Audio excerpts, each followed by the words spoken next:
You're listening to Public Safety First, a podcast to help you learn about the First Responder Network Authority and how you can be part of the future of public safety technology. And now, your host. My name is Lori Stone. I'm with the First Responder Network Authority. I'm a Senior Public Safety Advisor in the Mid-Atlantic, and I'm here talking with Tabitha Smithers about her use of FirstNet. So Tabitha, thank you again for joining us and talking to us today about FirstNet and how you're using it. Could you tell me, what do you do? So I volunteer as a paramedic with Goochland County Fire and EMS, and I'm also full-time as a flight nurse in emergency aviation. Okay.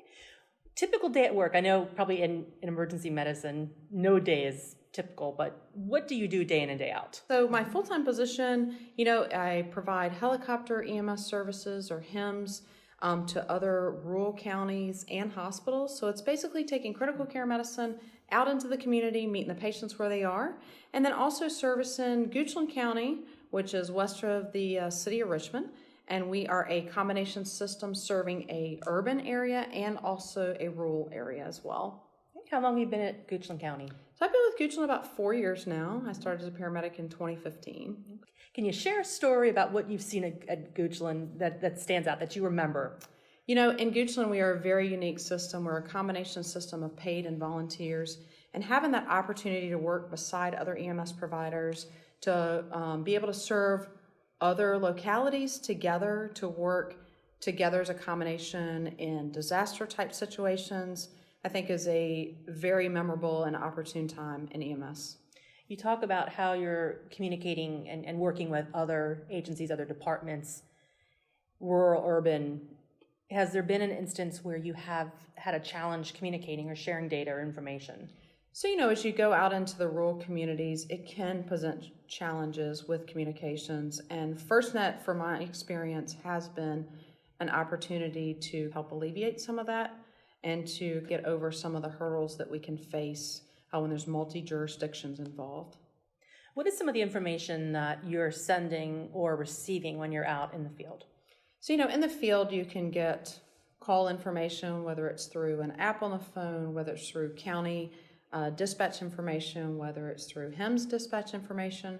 Also, in the emergency aviation community, you have weather, which becomes factors. You have electronic resources, which you need to help care for these patients, which can be often complex. So that's also a very important part of servicing the community. You've been a FirstNet subscriber for about a year now? Yep, just over a year. That's right. A year, okay. How did you first hear about it?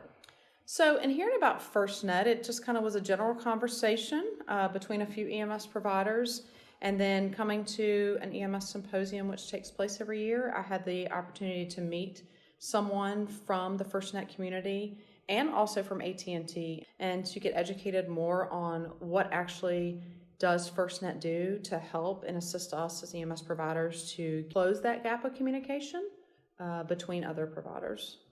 Closing the gap, I like how you explain that. What do you think about having a dedicated network for first responders? I think it's super crucial that we do have that ability to communicate, because not having the ability to communicate not only affects patient care, but it affects the safety of those that are involved. And it also affects the ability for our providers to be efficient in their care. When you have lots of hurdles to go over, an EMS situation can be very dynamic in itself. And so efficiency, having access to resources, it is all beneficial to not only the providers, but to the patients. Working in a rural county like Goochland, you probably see more people moving in. Are you seeing an increase in the number of calls for service? So we are a growing population. Like I said, we do service in urban and also a more rural type area, and we assist some other counties as well. We are growing. The calls are growing. So the need for an efficient communication is vital. Emergencies aren't planned. They show up when you least expect it. And you don't know to what extent that you could be involved, whether it's a simple situation or whether it becomes multi-jurisdictional in the state. It becomes very complex. So I think that maintaining communications and just having availability is what's going to be a crucial part of us continuing to provide care to that patient and having them efficiently back to a high level of care. We're about 2.5 years at this point now into our partnership with AT&T, and you were one of the early subscribers. What do you see, though, in the next 5 or 10 years in EMS and communications? Do you have any wish lists or something that you want to be able to do that you can't do now? Well, I was very excited to see that we could add on a couple other devices to marry with our cell phones, whether it be our watches and our iPads and et cetera, because as we are in an electronic age of medicine, it is crucial for us to be able to go across those devices. And I'm sure that as 5G comes into play and the devices and the communication abilities become better, I'm excited to see what FirstNet will do with that, and a better, for lack of better terms, access to communications in rural areas. So I'm excited to see that expand and go further.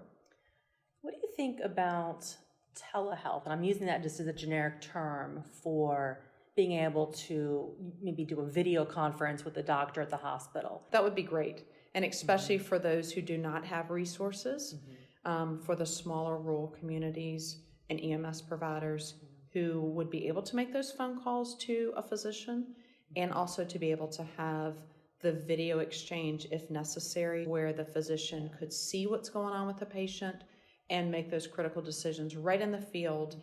That makes it very efficient for the patient. Absolutely. I know being a flight nurse, probably your travel time is very short. Yes.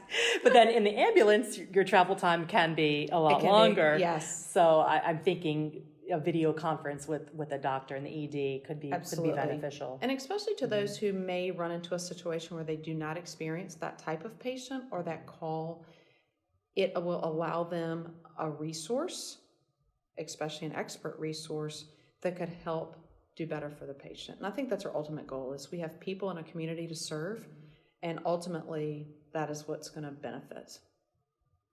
Any final thoughts? Anything you want to wrap up on? I don't. Thank you. It's been a pleasure. Thank you, I appreciate Tabitha. it. We appreciate your time.